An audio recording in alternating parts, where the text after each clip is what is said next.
मैं श्रेया शुक्ला, आप देख रहे हैं वीकी न्यूज। भारत कोई धर्मशाला है क्या? कभी रोहिंग्याओं को बचा लो, कभी पाकिस्तानियों को रख लो, कभी श्रीलंकाई को रख लो। 140 की आबादी है, उसे संभालना है। अब सुप्रीम कोर्ट का गुस्सा इसी बात पर फूटा है।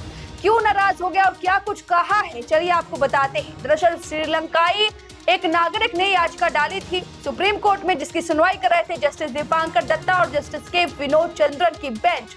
और जब उन्होंने सुनवाई की तो पता चला कि श्रीलंकाई नागरिक को 2015 में टाइगर्स ऑफ तमिल इलम लिटे से जुड़े होने के शक में गिरफ्तार किया गया था। लिटे एक आतंकवादी संगठन था, यह कभी श्रीलंका में सक्रिय था। 2018 में एक ट्रायल कोर्ट ने उसे गैर कानूनी गतिविधियों में शामिल होने की वजह से दोषी ठहराया था और उसे 10 साल की जेल की सजा सुनाई थी।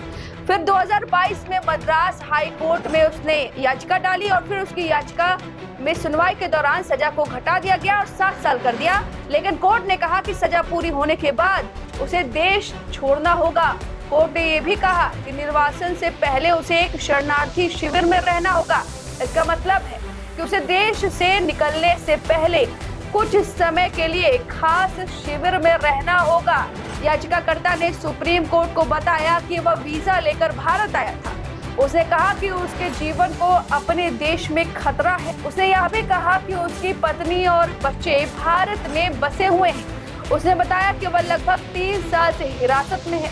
निर्वासन की प्रक्रिया अभी तक शुरू नहीं हुई है। इसका मतलब है कि उसे अभी तक देश से निकालने की प्रक्रिया शुरू नहीं हुई है और उसे भारत में रहने दिया जाए।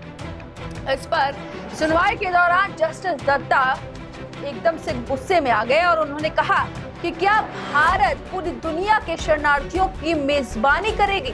हम 140 करोड़ लोगों के साथ संघर्ष कर रहे हैं। यह कोई धर्मशाला नहीं है कि हम दुनिया भर के विदेशी नागरिकों को पनाह दे सके। इसका मतलब है कि भारत पहले से ही अपनी बड़ी आबादी से जूझ रहा है। ऐसे में और शरणार्थियों को रखना मुश्किल है। कोर्ट ने साफ कहा कि भारत हर किसी को अपने यहाँ नहीं रख सकता।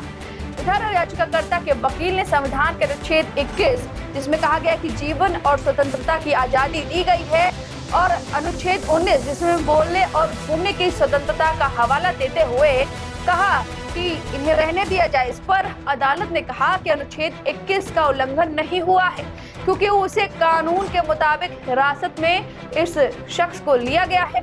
साथ ही कोर्ट ने यह भी साफ किया कि अनुच्छेद 19 सिर्फ भारतीय नागरिकों पर ही लागू होता है, न कि विदेशी नागरिकों पर। तो ये बड़ा मुद्दा है जो सुप्रीम कोर्ट में पहुंचा और सुप्रीम कोर्ट ने ये बात कही है कि ये कोई धर्मशाला नहीं है, क्योंकि आए दिन जगह जगह के लोग विदेशी यहाँ पर रहने की बात करें और घुसपैठ की तमाम खबरें सामने आती है, जिससे देश को बड़ा नुकसान होता है।